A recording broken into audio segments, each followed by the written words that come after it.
So let's discuss inequalities. Inequalities are different than equations. Inequalities involve these symbols. We have what's called the greater than symbol, the less than symbol, or the greater than symbol with half an equal sign, which means greater than or equal to.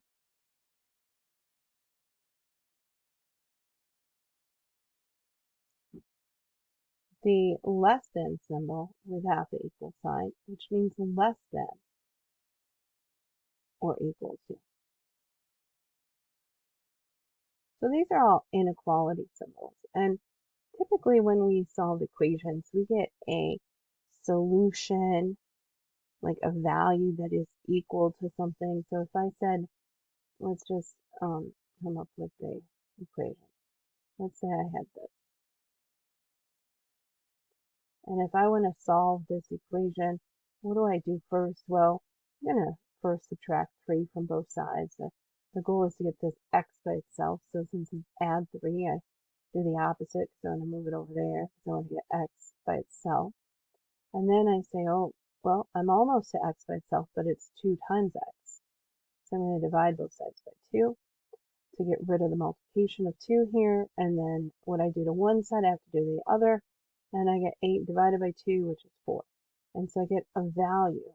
So on the number line, if I was to graph this value, it is just a dot at the number 4.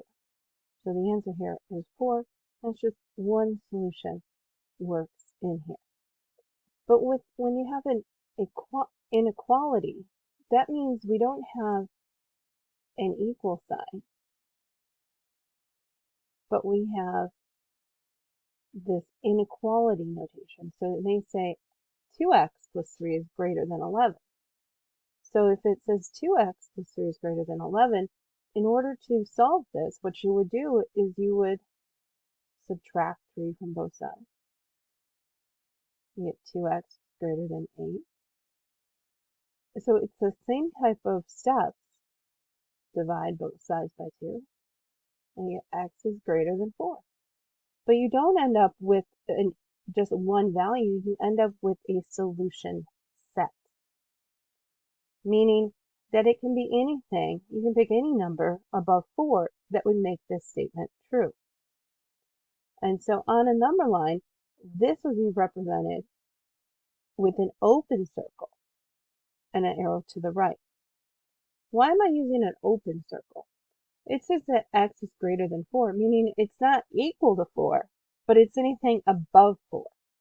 So it does not include 4. So I put this open circle here and then an arrow to the right. Meaning it's an open interval and it does not include that endpoint. If it had a greater than or equal to symbol, then that is a closed circle, and that would be a closed interval, and it would include that endpoint. So in order to make this statement a true statement, you have to pick anything above 4. You could pick 4.01, you could pick 4.1, you could pick 4.2, you could put 5, you could put 100 in here for x. It will make this a true statement. So in an equation, it's just one solution, one number. But with these type of linear inequalities, it's a solution set. So there's a set of numbers that will make this true, shown like on this number line here. So you can have an inequality with any of these symbols could be put in here. Now, you saw me do this, and you saw I followed the same steps as I would normally do. Where it comes a difference, where the major difference is, for example, if I had this. So I've got all the same numbers here, except one has changed, and it's just the -2 here.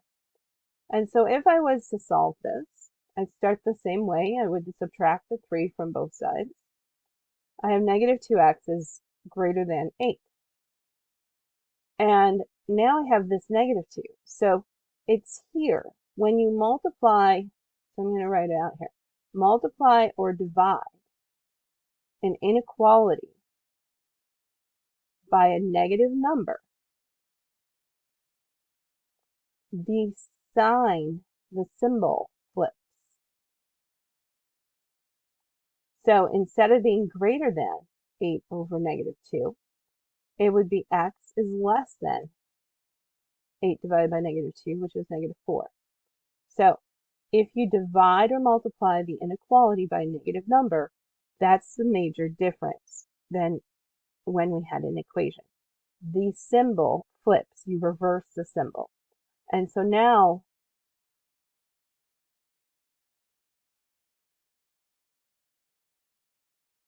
what makes this true is open circle here and everything less than -4. So everything to the left.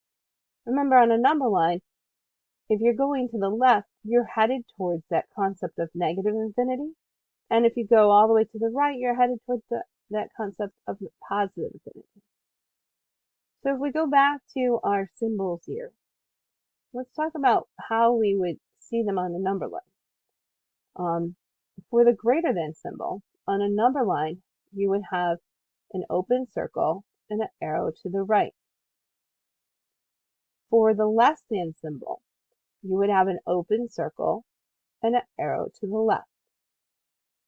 For the greater than or equal to symbol, you would have a closed circle and an arrow to the right. And for the less than or equal to, you would have a closed circle and an arrow to the left. Now, you may have seen these before, and instead of using open circles and closed circles, they do also use parentheses for the open interval, like this, and they use brackets for the closed interval. So I wanted to share that with you in case you have seen this type of notation. So we're trying to say that these are open, this is open intervals, and both of these are closed intervals, meaning it includes the endpoint, includes endpoint for this one and this one, and these two exclude the endpoint.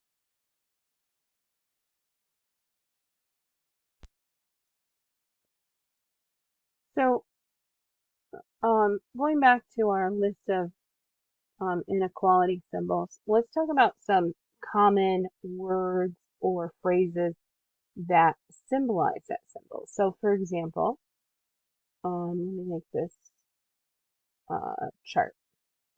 So this we called this the greater than symbol.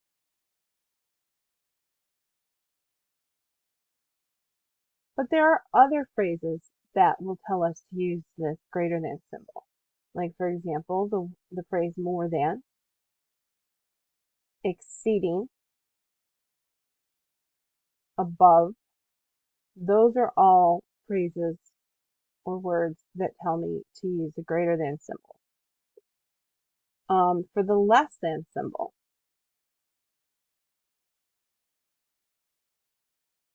phrases like fewer than, below, those all mean less than.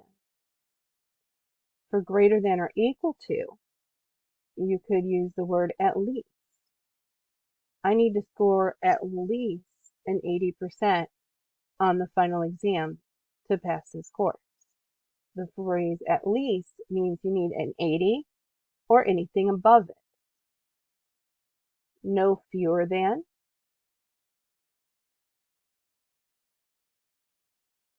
a minimum of, the top,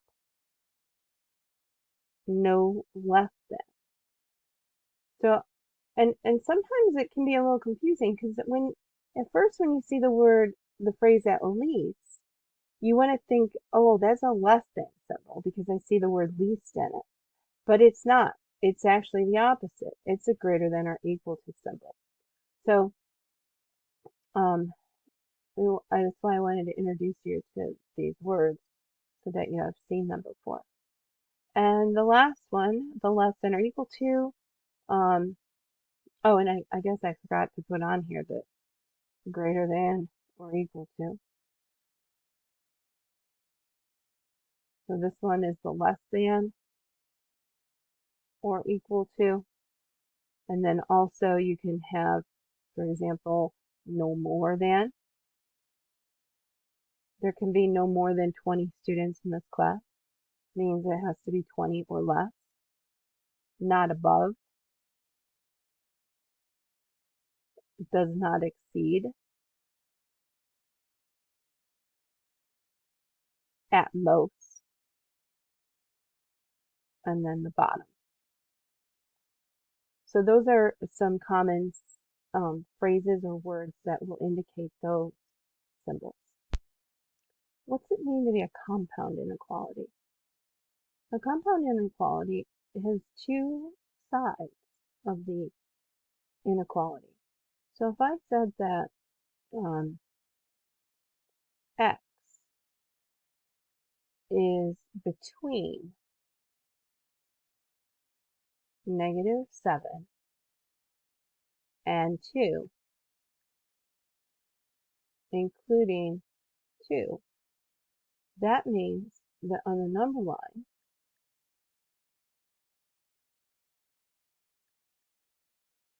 if I was to draw this out, it would look like this.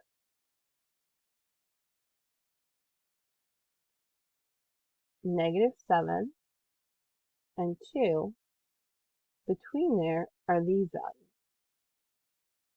Including 2 means I put a closed dot at 2. And so that's considered a compound number line, a compound inequality. You can also read this as -7 is less than x, which is less than or equal to 2. So that's another way to state the same thing.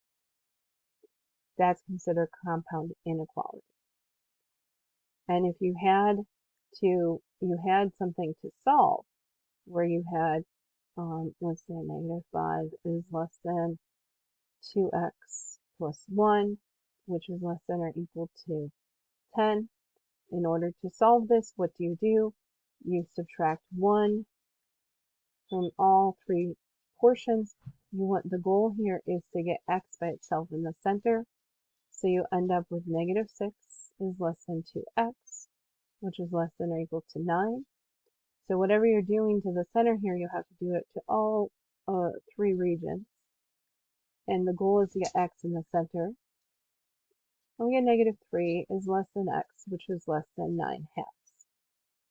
Less than or equal to 9/2. So that means that, what does this look like on the number line? It means something like this. Now, 9/2 is the same as 4.5. So then this would be between 4 and 5, and I would put a solid dot here at 9/2. And I would extend my line all the way down to -3, and I put an open dot there. And that's how you would graph a compound inequality. What if I was asked to graph something like this? Well, this is very similar to when you graph an equation, except you're going to shade one side of the boundary line or the other. And so this is, think of it as if you had this, how would you graph it? Well, for this, I would graph -4 as my y-intercept. And then I would use the slope, -3. I'm going to write it as -3 over 1 and use it as the rise over the run. And so let me pull over the Alex graph and let's do it on there.